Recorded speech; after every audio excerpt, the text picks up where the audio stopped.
Friends எல்லாம் இருக்கணும் sir. நான் இன்னைக்கு இந்த ப்ளாக்ல நம்ம என்ன பார்க்க போறோம்னு சொல்லி பார்த்தீங்கன்னா, ஆக்சுவலாக ஒரு பைப் லைன் வந்துட்டு எப்படி ஓட்டுறதுங்கிறத ஒரு வீடியோ பார்த்துருந்தோம்ல, அதே போல் நீங்கள் வந்து அந்த பைப் லைன் வந்துட்டு எப்படி எடுக்கிறதுங்கிறத பற்றி தான் இன்னைக்கு வீடியோவில் பார்க்க போகிறோம்.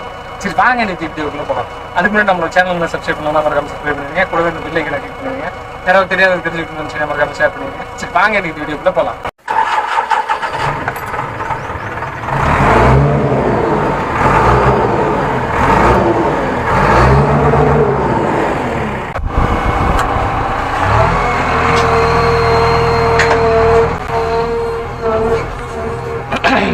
ஆக்சுவலாக ரீடிங் பார்த்தீங்கன்னா 1000க்குள்ளே தான் இருக்குது.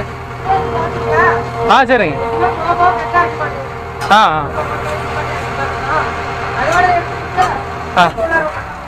இது வரைக்கும் எடுத்தால் போதுமா? சரிங்க. சரிங்கண்ணா. சரி. அவர் அங்கேயே இருக்கட்டும்.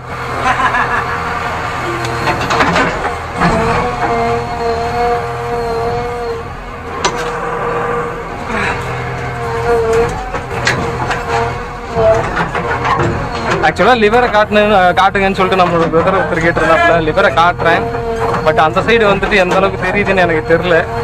பாருங்க, எல்லாம் வெள்ளை அடித்த மாதிரி தான் இருக்கும். என்ன பண்ணுறது இருக்கோம். லிவர் காட்டணும்னு ஆசைப்படுறீங்களா? உங்களுக்கு வந்துட்டு நம்ம வந்துட்டு எப்படி சொல்கிறது, விஷுவலாக காட்டினா தான் உங்களுக்கு வந்துட்டு கம்பேர் பண்ணுறதுக்கு ஈஸியாக இருக்கும். அதாவது இதுவே பெஸ்ட்டாக இருக்கா இல்லை லிவரை காட்டாமல் நம்ம வந்துட்டு வெளியே மட்டும் காட்டினா உங்களுக்கு வந்துட்டு நல்லா தெளிவாக விஷுவல் தெரியுதான்னு சொல்லிட்டு கமெண்ட் செக்ஷனில் கமெண்ட் பண்ணுங்க, நான் தெரிஞ்சுக்கிறேன். எதுவும் சொல்லாமல் இருந்தீங்கன்னா எனக்கு வந்துட்டு தெரியாது. நான் மட்டுக்கு நீங்கள் சொன்னதுனால இதே மாதிரி போட்டாலும் போட்டுருக்கு. அதனால் உங்களுக்கு விஷுவல் எது நல்லா இருக்குன்னு சொல்லி சொல்லுங்கள். லிவரோட சேர்த்து இந்த மாதிரி பார்க்குறது நல்லா இருக்கா? ஆக்சுவலாக எனக்கு ஆங்கிலும் சரியாக தெரில, லிவர் தெரியுதானும் தெரில. அந்த அளவுக்கு தான் செட் பண்ணி வச்சுருக்கேன். ஆக்சுவலாக பார்த்தீங்கன்னா அந்த அவர் நிற்கிறாரு பாருங்க, ஒருத்தர் நடந்து போயிட்டு இருக்காருல்ல, அந்த இடத்துல பார்த்தீங்கன்னா நம்ம அடியில் அந்த சைடில் வந்துட்டு சைடு வால் கட்டியிருக்காங்க. அந்த மண்ணை வந்துட்டு ஸ்டெப் பை ஸ்டெப்பாக அந்த படி மாதிரி போட்டு வச்சுருக்காங்க. அங்கே வந்துட்டு நம்ம அடியில் வந்துட்டு குழி எடுத்துருக்கோம், அதான் நோண்டி விட்டுருக்கோம். சப்போஸ் ஆக்சுவலாக பார்த்தீங்கன்னா இந்த வீடியோ கிட்டத்தட்ட ஒரு 8 மாதம் 8 இல்லை 1 வருஷமே இருக்கும்னு நினைக்கிறேங்க. எடுத்து 1 வருஷம் இருக்கும். ஆக்சுவலாக பார்த்தீங்கன்னா வண்டியில் க்ரீஸ் இல்லைங்க, ஆல்டிங்காக போய் ஏறின ஒரு வண்டி கிட்டத்தட்ட ஒரு 4 நாளாக மாற்றி விட்டுருந்தேன்னா க்ரீஸ் சொல்லி ஓனர் கொண்டு வரணும்னு சொல்லிட்டு இருந்தாங்க. அதுக்கு முன்னாடி நம்ம வேலையை நிறுத்த முடியாதுன்னு சொல்லிட்டு ஓட்டிகிட்டு இருந்தோம். அதனால் சவுண்டு வருது, எனக்கும் கொஞ்சம் மனசு கஷ்டமாக தான் இருக்குது, பொறுத்துக்கோங்க. ஆக்சுவலாக நேற்று இந்த லைவ் ஒன்று போயிருந்தேங்க. அப்போ பார்த்தீங்கன்னா நம்மளோட பிரதர் சத்தியல்னு சொல்லிட்டு ஒரு பிரதர் கேட்டிருந்தாப்புல, உங்களோட அனுபவத்தை பற்றி கொஞ்சம் ஷேர் பண்ணுங்க ப்ரோ. இப்போ இருக்கிற ஆப்ரேட்டர்களுக்கு வந்துட்டு என்ன அட்வைஸ் வந்துட்டு சொல்ல விரும்புறீங்க அப்படின்னு சொல்லி ஒரு வார்த்தை கேட்டிருந்தாப்புல. ஆக்சுவலாக பார்த்தீங்கன்னா நான் அட்வைஸ் பண்ணுற அளவுக்கு பெரிய ஆளும் கிடையாதுங்க. இருந்தாலும் அந்த வீடியோவில் நிறைய சொல்லியிருப்பேன். அது எப்படின்னா சொல்லாமல் சொல்லியிருப்பேன். இந்த வீடியோ எப்போ அப்லோட் பண்ணுறேன்னு தெரியல, பட் ஆனால் ஒரு லைவில் வந்துட்டு உங்களோட எக்ஸ்பீரியன்ஸை ஷேர் பண்ணுங்கன்னு சொல்லி, அதாவது அட்வைஸ் பண்ணுறதா இருந்தால் எப்படி பண்ணுவீங்க, எந்த மாதிரி ஒரு அட்வைஸ் பண்ணுவீங்கன்னு சொல்லியிருந்ததுனால அந்த வீடியோலேயே சொல்லியிருப்பேன். அந்த லைவில், அந்த லைவ் வந்து ப்ரைவேட்டில் இருக்கும். இப்போ பார்த்தீங்கன்னா பார்க்க முடியாது. ஓகேண்ணா, பார்க்க முடியாது.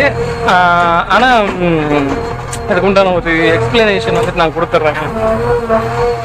அட்வைஸ் இருந்து நம்ம பண்ணுறது வந்துட்டு அவங்கவுங்க என்ன சொல்கிறது, அவங்கவுங்களோட மைண்ட் செட்டை பொறுத்து இருக்குதுங்க. நம்ம வந்துட்டு ஒன்று சொல்லுவோம், அது சில பேருக்கு வந்துட்டு யூஸ்ஃபுல்லாக இருக்கும், சில பேருக்கு அது தப்பாக போடும். அதனால் மண் உள்ள போதா? சரிண்ணா தள்ளி. ஆக்சுவலாக இங்கே மண் போட்டுக்கலாம். அதனால் வந்துட்டு பைப்பை தள்ளி சொல்கிறாங்க, அதை தள்ளி விட்டுருவோம்.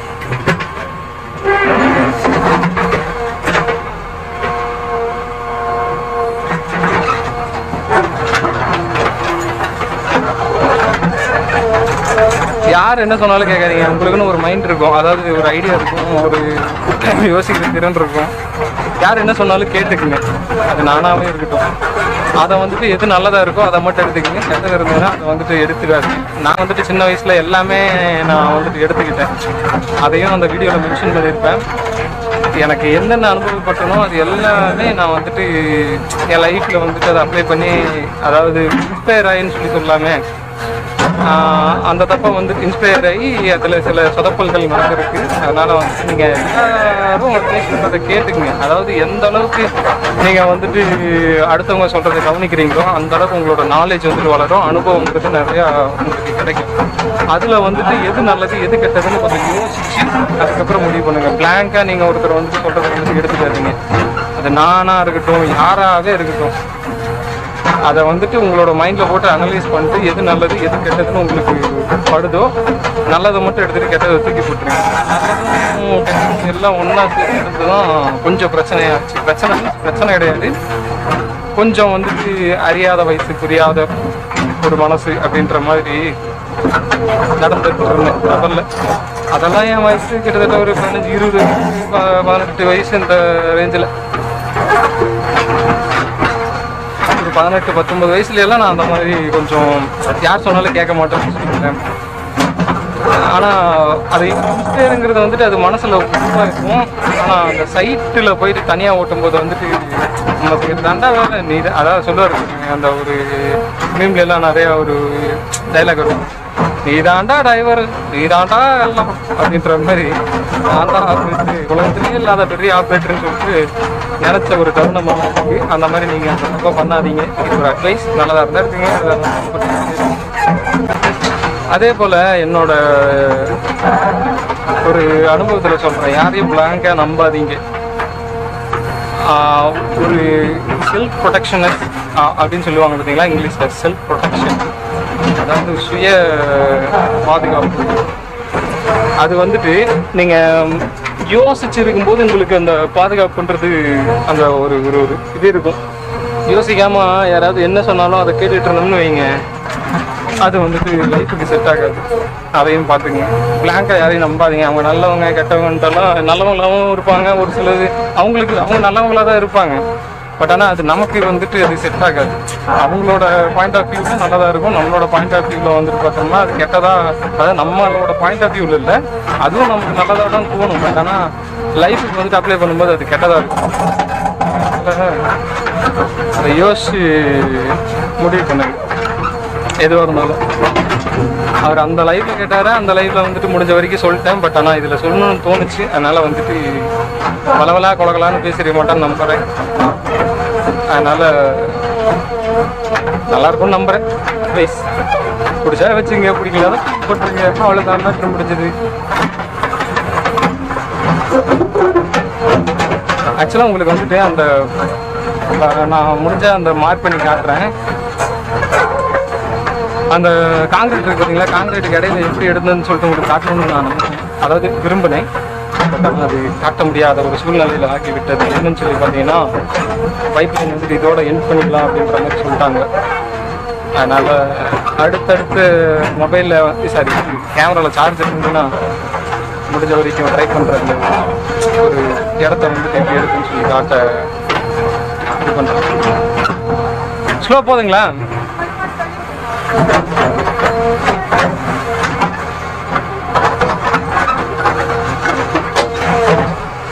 ஆக்சுவலாக நான் இப்போ என்னோட பேக்ரவுண்டில் வந்துட்டு ஹெட்ஃபோனில் ஓடிட்டு இருக்குது.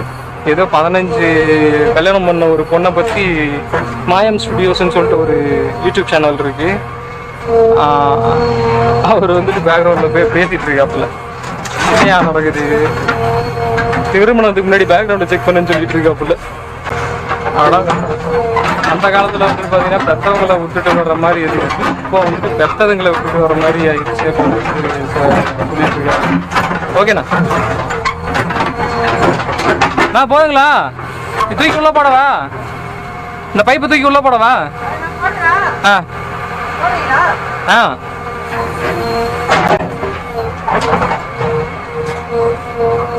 ஆமாம், குழந்தைன்றது ஒரு வரம்.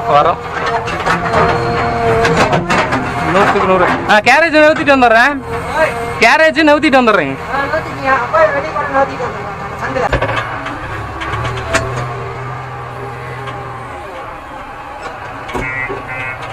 இங்க பைப் இருக்கா?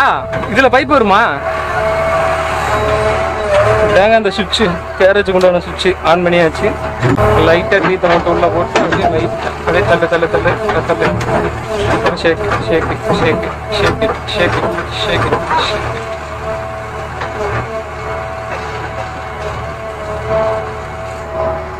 அவ்வளோதான் ஆஃப். ஃப்ரண்ட் பக்கெட் உள்ள விட்டுக்கலாமா? முன்னாடி பக்கெட்ல தள்ளிக்கலாமா? இதை தள்ளி விட்டுறலாம். ஓகேண்ணா. ஆக்சுவலாக இந்த பைப்புகள் இருக்கு பாருங்க, இந்த பைப்பை வந்துட்டு போட போகிறோம்.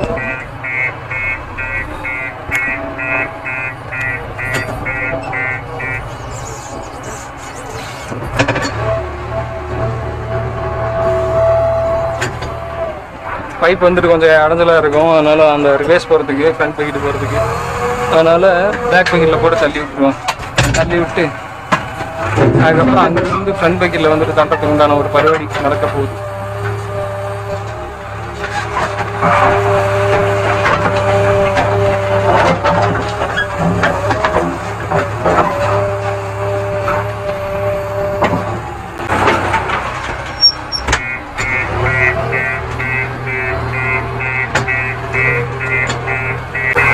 இப்போ பார்த்தீங்கன்னா முன்னாடி அந்த பைப்பு பாருங்க, அனுமார் வழி மாதிரி பெருசாக போயிட்டு இருக்கு பாருங்க. அந்த பைப்பை வந்துட்டு ஃப்ரண்ட் பைக்கில் தூக்கி வைப்பாங்க. தூக்கி வச்சதுக்கு பிறகு பார்த்தீங்கன்னா அப்படியே கொஞ்சம் கொஞ்சமாக வர சொல்கிறேன். அதில்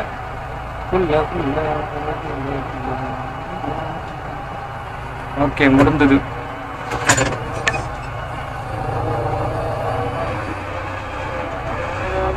அப்படியே முன்னாடி போகுது பாருங்க.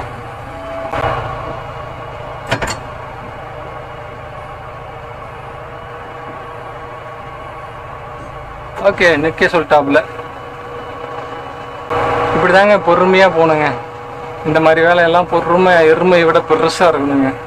ஆக்சுவலாக பார்த்தீங்கன்னா நம்மளோட வண்டியில் டீசல் ரொம்ப கம்மியாக இருக்குது. ஒரே ஒரு கட்டை தான் இருக்குது, அதுவும் பிளிங்க் ஆகிட்டு இருக்குது பாருங்க. சச்சக் சிம்பிள் காட்டுது. டீசல் சொல்லியாச்சு கொண்டு வருவாப்புல. ஆக்சுவலாக நம்ம 2 பாயிண்ட்டு இருக்கும்போதே சொல்லியாச்சு. அந்த சிக்னல் வந்தோடனே கொஞ்சம் லாங்காக இருக்கிறதுனால வர்றது கொஞ்சம் லேட் ஆகுது, டிலே ஆகுதுன்னு வச்சுக்கோங்களேன். ஆக்சுவலாக இந்த வண்டி, இந்த புது வண்டியெல்லாம் ஜேசிபி இன்ஜினெல்லாம் சீக்கிரமாக என்ன சொல்கிறது, ஒரு ட்ரை கண்டிஷனுக்கு கொண்டு வரக்கூடாது. கொண்டு வந்தால் ஊறுபட்ட செலவும் வரும் வைக்கும். எல்லாம் புது ஜேசிபி இன்ஜின் இல்லை, அதனால் அப்படி தான் செலவு வைக்கும். அதுக்கேற்ற ஒரு இதுவும் இருக்குங்க. என்னன்னு சொல்லி பார்த்தீங்கன்னா ஸ்பீடு. நம்ம இப்போ பார்த்தீங்கன்னா நான்லாம் இப்போ 1000 இருக்கா, நான் 1100 200க்குள்ளே தான் வச்சுருப்பேனே தவிர கூடுதல் வைக்க மாட்டேன். வந்துருச்சா? கடை திறந்துருச்சா? ஓகே டன்னு. தள்ள சொல்கிறா பிள்ளைங்கோ. தள்ளு. ஓப்ஸ், நிறுத்த சொல்லிட்டாப்புல. ஆக்சுவலாக இந்த வேலையெல்லாம் சிரமங்க. முன்னாடி பார்த்தீங்கன்னு வைங்க, அந்த எண்டில் வந்துட்டு ஹோல்ஸ் இருக்குல்ல, அந்த ஹோல்ஸ் வந்துட்டு மண்ணில் தட்டுச்சுன்னு வைங்க, அது உள்ளே போகிறது ரொம்ப சிரமம். போலாம். ரைட். போட்டு. ஓப்ஸ், நிறுத்த சொல்லிட்டாங்க. நிறுத்துன்னு சொன்னா டப்புன்னு நிறுத்திக்கணும். பாருங்க. எல்லாமா ஸ்பீடு வந்துட்டு அதான் நான் சொன்ன மாதிரி 1200. இது பழைய வண்டியில் பார்த்தீங்கன்னா என்னதான் ஆக்சிலேட்டர் கொடுத்தாலும் ஒரு சில வண்டி வந்துட்டு நம்ம 1200 300 வச்சாவே நல்ல ஸ்பீடாக இருக்கும். அந்த கண்டிஷனுக்கு வச்சிருக்கிறது ரொம்ப சிரமம். என்னது, அதாவது ஐடியலில் ரொம்ப நேரமாக இருந்ததுனால சவுண்டு வருது. பைப்பை தள்ள சொல்கிறாங்க. என்ன சொல்லிட்டு இருந்தேன், ஆமாங்க. பம்பு வந்துட்டு மெயினாக வந்துட்டு ஹைட்ராலிக் பம்ப் இருக்குது பார்த்தீங்களா, அதை வந்துட்டு நல்ல கண்டிஷனில் வச்சுருக்கணும். அப்போ தான் அந்த ஹைட்ராலிக் பம்போட ப்ரெஷர் வந்துட்டு நமக்கு ஃபுல் ஃபோர்ஸாக யூஸ் பண்ண முடியும். அப்போ வந்துட்டு சூப்பராக இருக்கும் வண்டி. வந்துட்டு ஸ்பீடு அந்தளவுக்கு சூப்பராக பூஸ்ட் பண்ணி கொடுக்கும். நம்ம வந்துட்டு பம்பு சர்வீஸ் பண்ணுறதுக்கு உண்டான ஒரு செலவு வந்துட்டு நம்ம வண்டியோட டீசலில் எடுத்துக்கலாம். அதாவது பம்பை மட்டும் ரெடி பண்ணி வச்சுருந்தோம்னா, பம்பை மட்டும் மெயினாக சூப்பராக வச்சுருந்தோம்னா சூப்பர் மைலேஜ் கிடைக்கும் வண்டி. அதே போல் இன்ஜின் ஆயில் அப்பப்போ சர்வீஸ் பண்ணி வச்சுருந்தோம். டிரான்ஸ்மிஷன் ஆயிலும் அதே மாதிரி தான். ரன்னிங் போகிறதுக்கு டோசிங்கெல்லாம் சூப்பராக இருக்கும், நல்லா இருக்குன்னு வச்சுக்கோங்களேன். க்ரௌனை தான் நம்ம பசங்க வந்துட்டு எப்போ வரும், பசங்களாகட்டும் நம்ம ஓனராங்கள் ஆகட்டும் யாராக இருந்தாலும் க்ரௌனை அவங்க சீக்கிரம் கண்டுக்கவே மாட்டாங்க. எப்போ அது வந்துட்டு ஏதாவது கட்டா போட்டாலும் ஏதாவது பிரேக் சவுண்ட் வருது, இல்லை ஏதாவது இது பினியன் செட் ஏதாவது கர்றாப்புறான்னு ஏதாவது உடஞ்சி போச்சுன்னு வைங்க, ஆக்சில் கட்டானா தான் அது க்ரௌன் மேலே நமக்கு வந்துட்டு கண்ணே போகும். அதுக்கு முன்னாடி கண்ணுங்கிறது க்ரௌன் மேலேயே போகாது. முடிஞ்ச வரைக்கும் க்ரௌனையும் அந்த அளவுக்கு மெயின்டைன் பண்ணுறதுக்கு உண்டான வழியை பார்க்கலாம் வந்துங்க. சரிங்களா? ஓகேங்க, அடுத்து பக்கமாக நெருங்கியாச்சு. இப்போ வந்துட்டு இன்னொரு கொஞ்சம் தான் பாக்கி இருக்குன்னு வச்சுக்கோங்களேன். முன்னாடி வந்துட்டு நமக்கு சிக்னல் கொடுத்துக்கிட்டே இருக்கிறாங்கன்னு வச்சுக்கோங்க. போலாம், ரைட்டு, போட்ட அப்படின்னு சொல்கிற மாதிரி சொல்லிட்டு இருக்கேன். நிறுத்தி சொல்லிட்டாங்க. அப்படியே நிறுத்திட்டு ஹேண்ட் பேக்கை தூக்கி விட்டா வேலை முடிக்குது. 10 நேரம் அப்படியே வெயிட் பண்ணோம். அங்கே வந்துட்டு பார்த்தீங்கன்னா மண்ணை வந்துட்டு பைப்புக்கு மேலே அந்த எண்டு இருக்குது பார்த்தீங்களா, அதுக்குள்ளே வந்துட்டு கீழே போச்சுன்னா கீழே போய் சக்குன்னு குத்திக்கும். அதனால் வந்துட்டு அவங்க மண்ணை போட்டு விட்டு அதுக்கேற்ற மாதிரி அவங்க பைப் லைனை வந்துட்டு கொண்டு போகிறாங்கன்னு வச்சுக்கோங்களேன். கீழே பாருங்கள் எவ்வளோ பெரிய பள்ளம், எவ்வளோ பெரிய மாத்திரை அப்படின்ற மாதிரி எவ்வளோ பெரிய பள்ளம். ஃப்ரண்ட் பைக்கில் வந்துட்டு தூக்கி வச்சுட்டாங்க. தூக்கி வச்சதுக்கப்புறம் பார்த்தீங்கன்னா நம்ம அப்படியே பொறுமையாக அப்படியே ஊட்டிட்டு போகிறதாங்க வேலை. இவ்வளோ நேரம் பார்த்தீங்கன்னா இந்த குழியெல்லாம் எடுத்துகிட்டு இருந்தோம். குழியெல்லாம் அந்த லாஸ்ட்லேருந்து, அதாவது இந்த எண்டு எது வரைக்கும் வருதோ அது வரைக்கும் எடுத்தால் போதும், அதுக்கு மேலே எடுக்க வேண்டான்ட்டாங்க. அந்த ஸ்லோப் இருக்குல்ல, அந்த ஸ்லோப்புக்கு முன்னாடி வரைக்கும் தான் நமக்கு இந்த பைப் வந்துட்டு இந்த எண்டு வந்துட்டு அது வரைக்கும் தான் போகும். அது வரைக்கும் எடுத்ததுக்கப்புறம் தான் இந்த பக்கம் எடுக்கக்கூடிய ஒரு தோது இருக்குன்னு வச்சுக்கோங்களேன், தமிழில் சொல்ல போனால். இல்லாட்டி இந்த சைடெல்லாம் லைன் எடுத்துட்டோம்னு வைங்க, அப்புறம் பைப்பை தள்ள முடியாதுல்ல. அதனால தான் இந்த மாதிரி ஒரு ஐடியா பண்ணி இது பண்ணி வச்சுருக்காங்க. சரிங்க, அவங்க மண்ணை குத்திட்டு ஒரு சிக்னல் கொடுப்பாங்க. கொடுத்ததுக்கப்புறம் நம்ம வந்துட்டு உள்ளே போகலாம். போவோம், அவங்க சொன்னதுக்கு பிறகு அப்படி பொறுமையாக உருட்டிட்டு போகணும். வேகமாகலாம் எடுத்துகிட்டு போக முடியாதுங்க. வேகமாக எடுத்துகிட்டு போனோம்னா அங்கே வந்துட்டு சக்ஸுன்னு குத்திக்கும். அப்பப்போ எதுக்கு ஆக்சிலேட்டர் கொடுக்குறேன்னு சொல்லி பார்த்தீங்கன்னா, அப்போ தான் வண்டி வந்துட்டு சிக்னல் வந்துட்டு அந்த சென்சார் வந்துட்டு சிக்னல் கொடுத்து வண்டி ஆஃப் பண்ணாமல் விடும். இல்லாட்டி வண்டி ஆஃப் பண்ணி விட்டுரும். பாருங்க, சிக்னல் வந்துருச்சு பார்த்தீங்களா, இந்த ஸ்டாப் ஆட்டோன்னு இருக்கு பாருங்கள், வண்டி ஆஃப் ஆகிடும். அதனால் ஆக்சிலேட்டர் கொடுத்து ஏதாவது ஒரு லிவரை வந்துட்டு ஆப்ஷன் கொடுத்தோம்னு வைங்க, கம்முன்னு இருந்துக்கும். இப்போ நான் பேக் பக்கெட்டை வந்துட்டு லைட்டாக தூக்கி விட்டேன். அதனால் ஒரு 5 நிமிஷத்துக்கு வண்டி ஆஃப் ஆகுது. ஓகே ஃப்ரெண்ட்ஸ், இந்த வீடியோ வந்துட்டு உங்களுக்கு யூஸ்ஃபுல்லாக இருக்கும்னு நான் நம்புறேன். யூஸ்ஃபுல்லாக இருந்தால் மறக்காம லைக் கொடுத்துருங்க. யாராவது தெரியாதவங்க தெரிஞ்சுக்கணும்னு நினச்சிங்கன்னா மறக்காம ஷேர் பண்ணுங்கள். வேறு என்ன இன்னும் ஒரு இடத்த நல்ல இருக்கிறோம் அதுக்கு முன்னாடி நம்ம சேனல் சப்ஸ்கிரைப் பண்ணுங்க. கூட அந்த பெல் ஐக்கானை கிளிக் பண்ணிடுங்க. ஓகே, பாய், டேக் கேர். பாய். இனி ஒரு இடத்த நல்ல வீடியோ பார்ப்போம்.